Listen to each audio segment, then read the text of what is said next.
Speaker, and my question is for the Premier. You know, Bill 5 is so problematic, and so many people are telling us this.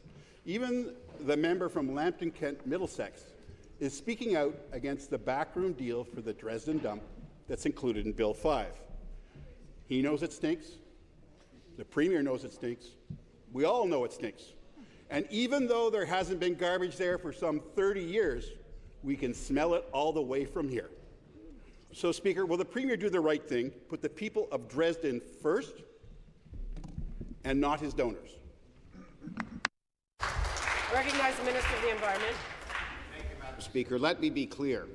When it comes to the Dresden landfill expansion, and any landfill expansion, and any project, strict environmental oversight will be the rule. This particular project, I can assure you, will be subject to the environmental compliance approval process and will only proceed after going through such a process, because it is about balance. It's about being self-reliant as a province within Canada. It's about making sure that we are not reliant upon continuing to send 40% of our waste outside of Ontario to Michigan and New York. That status quo cannot stand. And the old, tired Liberal narrative supported by the NDP doesn't work anymore. We're in this crisis in part because of inaction by the Liberals propped up by the NDP. But we have the mandate from the people. We will act with balance, with strong environmental oversight. Thank you. I apologize to the member. I'd ask the member from Beaches East York to withdraw. I recognize the Leader of the Third Party. Even the member from Lambton-Kent Middlesex isn't buying that hogwash. And so out of some 800 sites in Ontario there are for a dump, the Premier singled out one. And that one dump was owned by a group of people who gave hundreds of thousands of dollars to the Premier's party. And, as well, a close political ally of the Premier's pension fund.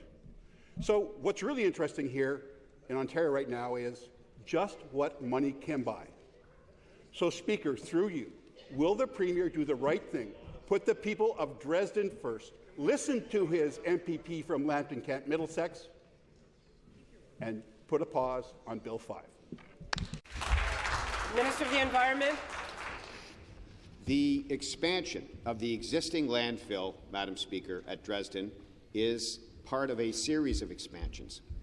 That included one in North Stormont in the last few years. We are expanding because we have to expand, but we will never proceed without strong environmental oversight. That is the balance we must achieve, and we will continue to be self-reliant. We will continue to look toward expanding our landfill capacity and diverting our waste responsibly. That includes recycling and composting and using modern technology for waste to energy. We will look at all options so that we achieve the balance, manage our own landfill capacity, and have strong environmental oversight. Thank you, Madam Speaker. Back to the Leader of the Third Party. Speaker, some 800 sites. The Premier picks one. There's an advantage to his party because of the people who own that site. As I said, it's interesting what money can buy in this province. And even the Premier's own ministers are saying Bill 5 needs to be amended because they know that the Dresden dump is actually kind of a microcosm or a really clear explanation of this bill, which is go against the will of the people, favours for the Premier's friend, and zero accountability. So, Speaker, through you, will the Premier finally do the right thing and put the people of Dresden first and his member from Lambton-Kent Middlesex and put a pause on Bill 5? Minister of the Environment. Madam Speaker, Bill 5 is an essential piece of legislation that helps us, as its name indicates, protect Ontario while unleashing our economy. It is a bill with 10 schedules that is all about balance. Yes, It's about building the Ontario of tomorrow. Yes, it's about being self-reliant. And yes, it's about strong environmental oversight. And you know, when it comes to Bill 5, some of the members opposite, I would encourage them to actually read the bill. For example, Section 32 of Schedule 10 improves and increases the investigative authority of environmental compliance officers to identify and detect harm to species before it happens, and then to enforce the law with strict penalties, including jail time and up to $2 million fines for corporations. So, it is about the rule of law, it's about getting it right, but it is about balance, and we applaud balance. Question, the Leader of the Third Party. I maintain it's really interesting what money buys in this province now. So First Nations, back to the Premier, First Nations leaders have sounded the alarm on Bill 5, and they are right to do so. Bill 5 allows the Premier to do whatever he wants, with whoever he wants, whenever he wants. And to hell with the rules. It's a recipe for disaster. For First Nations, it's a fundamental breaking of what little trust they have in this government. So back to the Premier. Does the Premier think it's acceptable to show so much disrespect for First Nations partners? I recognize the Minister of Indigenous Affairs and First Nations Economic Development. Thank you, Madam Speaker, and I want to thank the member for the question. In no way does Bill 5 abrogate from the duty to consult, nor does it derogate from the treaty rights across the province, Mr. Speaker, as they're set out. In fact, what we're building here, Madam Speaker, is an opportunity to work in full partnership with First Nations communities. Never before have I seen a Premier or a Prime Minister, for that matter, articulate a vision for shared prosperity across this province, and especially in the far north where those deficits are on full display. Our goal, our objective, is to have a working partnership with First Nations communities and businesses who've increasingly said loud and clear, whether it's the London Stock Exchange or Indigenous business gatherings across this country, we want to be part of building Canada, we want to be part of building Ontario, Response. And we want a brighter future for young Indigenous people. I think that's a policy option we should continue to pursue. Thank you. The Leader of the Third Party.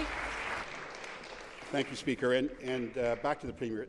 The constitutional duty is to consult, not insult. And First Leaders nations are warning us. And yesterday we heard some words that we haven't heard in a really long time. And that's idle no more. And that's a sign of the deep concern and fundamental opposition First Nations have to Bill 5. And legislation that lets the Premier do whatever he wants, with whoever he wants, whenever he wants, is something that First Nations have seen before. And they're telling us this. So will the Premier finally listen to First Nations and pull Bill 5? Minister of Indigenous Affairs and First Nations Economic Development. Thank you, Madam Speaker. We're doing just that.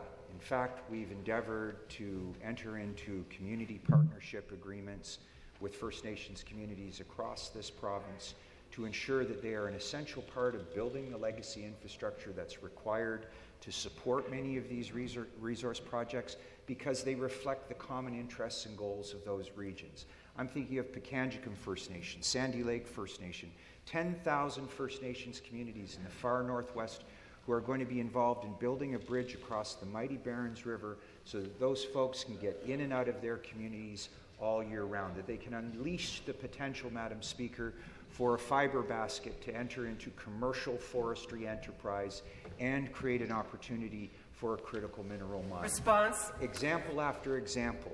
Clarion calls from Indigenous business leaders say, we want in, we want to be involved in building Ontario. It's attracting attention around the world, and we think, Madam Speaker, as I said earlier, that is an excellent policy goal to achieve. Final supplementary, the Leader of the Third Party. Speaker, the clarion call we're hearing from First Nations is put a stop to Bill 5. That's what we're hearing. That's what we heard yesterday. That's what we've heard inside this chamber. And it's very clear that that's what they want. And I see that the government has offered an amendment to Bill 5 in the preamble. So If there's anything that First Nations have heard, it's a lot of words.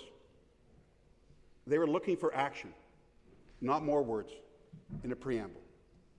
So will the Premier actually take some action, listen to First Nations, and pull Bill 5?